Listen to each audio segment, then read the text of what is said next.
Salut, c'est Adrien de Pop Culture Expérience. Comment vas-tu? Comment allez-vous? Vous prenez ce qui vous arrange entre le tutoiement et le vouvoiement en ce lundi 25 mars. Alors tu l'entends, moi je vous tutoie. Je vous tutoie, ça vous dérange pas que je te tutoie? Vous l'entendez, ma voix revient peu à peu. Elle est toujours un peu sombre, un peu grave. Mais on dira que c'est ma voix de jazz à la Phoebe dans Friends. Si vous avez la ref, je vous aime d'amour. Si vous n'avez pas la ref, allez voir Friends quand même, ça vaut le détour. Ce lundi 25 mars, c'est une date extrêmement importante pour le monde entier puisque c'est l'anniversaire de mon parrain, tout le monde s'en fout. Parrain, si tu écoutes ce podcast, ce dont je doute fortement, je te souhaite un joyeux anniversaire, aussi dans le podcast. Aujourd'hui, j'ai l'immense plaisir de vous présenter un extrait du grand, pas par la taille, Davy Mourier, qui est, je sais pas, qui est la pop culture française, je sais pas comment vous dire. Il est de tous les projets, il est de toutes les aventures, il est partout. Je pense que vous le connaissez. Si vous ne le connaissez pas, je vous invite à aller découvrir son talent. Il fait de la BD, notamment. Il dessine les scénarios, etc., etc. Mais infiniment d'autres trucs aussi. Voilà. C'est donc l'extrait avec Davy Mourier. J'espère que ça vous plaira et que ça vous donnera envie d'écouter la suite, demain, l'épisode complet, qui vaut le détour, franchement. Bonne écoute. C'est quoi ce jeu auquel on a beaucoup joué? J'aime beaucoup les escape games, en vrai. J'adore. Et en jeu. Ouais, c'est cool aussi. En jeu de plateau, si jeu on de peut plateau dire. aussi. C'est très cool. J'ai fait, je crois que je suis à plus de 150 escape games dans ma vie. C'est vrai? Bah, moi, quand je fais un truc, je le fais pas à moitié, quoi. Je le fais dans plein de pays. Parce que moi aussi, j'ai découvert les escape games il n'y a pas si longtemps que ça. En 2014, donc imagine. Tu vois. Un, c'était pas la même date. Deux, on n'a pas le même âge. Mais j'ai essayé ça il y a 4 ans et demi. Ouais. Je pense que j'en ai fait 50. Ouais. Moi, ça fait 10 ans que j'en fais. Mais tout de suite. Ouais. C'était tous les semaines et machin. Ouais. On essaye ci, on essaye ça. C'est un budget, mais ouais. Ouais, mais bon, admettons, j'allais dire on a de la chance, c'est pas du tout de la chance. On a fait ce qu'il fallait pour avoir le budget pour. Moi, je trouve, j'ai rien de mieux à dépenser que ça. Ah bah, c'est Rien. clairement. Rien de mieux à dépenser que ça. À Paris, c'est le truc le mieux à faire. Tu vois, moi, le cinéma, fantastique. maintenant, ça me saoule. Il y a trop de gens. La dernière fois que je suis allé au cinéma, il y avait un mec avec des cheveux devant moi. Bon, bah, j'ai vu ses cheveux tout le long. Voilà. Mais une escape game, c'est génial. C'est un moment pour toi. C'est une heure ailleurs. C'est fantastique. Ouais. Et en plus, quand c'est bien réalisé et tout, Ouais. tu t'évades vraiment. Ouais. Et si tant est que... Ouais, ça marche, cette phrase, elle marche. Je crois, pour l'instant. Mais après, ça dépend ce que tu mets à la fin. Nous conditionnions... pas du tout.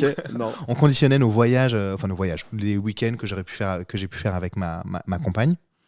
Est-ce que dans cette ville, il y a des escape games cool? Non, mais nous, il y a... Pas cet été-là, mais l'été d'avant, on a pris la bagnole et on a fait un chemin d'escape game. On n'a fait que ça. Voilà. On est allé aux Pays-Bas pour faire les meilleurs escape games. La numéro 2 et la numéro 3 au monde. Et après, on est revenu par la Belgique. On a fait à Bruxelles. Folle. Bruxelles?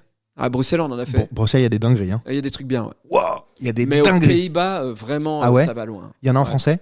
En anglais? C'est en anglais. En anglais, bon. Et maintenant, il faut aller à Barcelone. Ah ouais? Maintenant, c'est l'Espagne, les champions. Ouais. Putain. À Bruxelles, mon premier que j'ai fait, c'était à Bruxelles. Et j'étais juste dans le bureau ovale. Oui, je l'ai fait. Voilà. Je l'ai fait. Le décor est dingue. Ouais. Et je me suis dit, ok, ça, je vais en faire tous les jours. Et je vais en créer un dans ma vie. Alors, j'avais un projet, pour l'instant, c'est un peu en stand-by, mais autour de Star Wars, évidemment.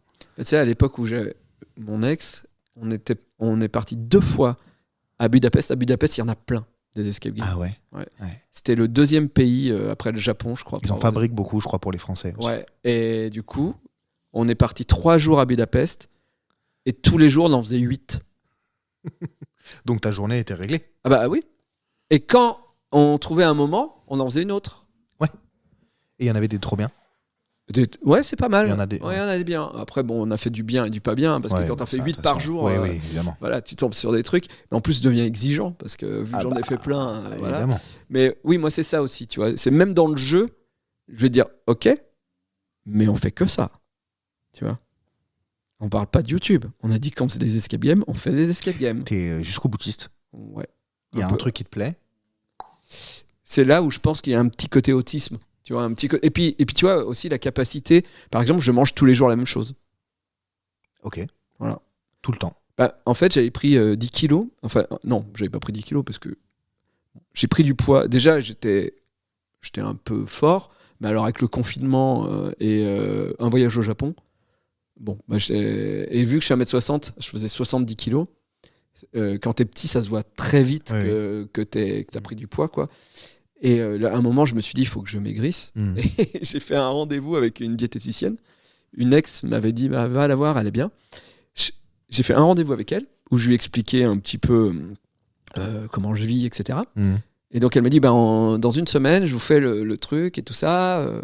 Et je vous fais un programme sur la semaine. Et je lui dis, c'est quoi un programme sur la semaine? Elle me dit, quoi manger le lundi, le soir, histoire de varier. Je dis, non, faites-moi un programme sur un jour. Elle me dit, sur un jour? Vous allez manger tous les jours la même chose? Je lui dis, c'est contre-indiqué? Elle me dit, pas du tout. Je dis, ouais, c'est moins chiant, non? Elle me fait, d'accord. Et elle m'a dit, en un an, vous allez perdre 10 kilos. En un an, j'ai perdu 10 kilos. Elle me dit, vous avez suivi le truc à la lettre? Je dis, oui. Et voilà, et je mange tous les jours la même chose. Alors maintenant que j'ai perdu le poids que je voulais, et que j'ai même... Bon, je suis allé un peu plus loin, j'ai perdu 11 kilos. Et c'est mon kilo de... Ton kilo de vacances. Okay. De glace. Ouais. Voilà.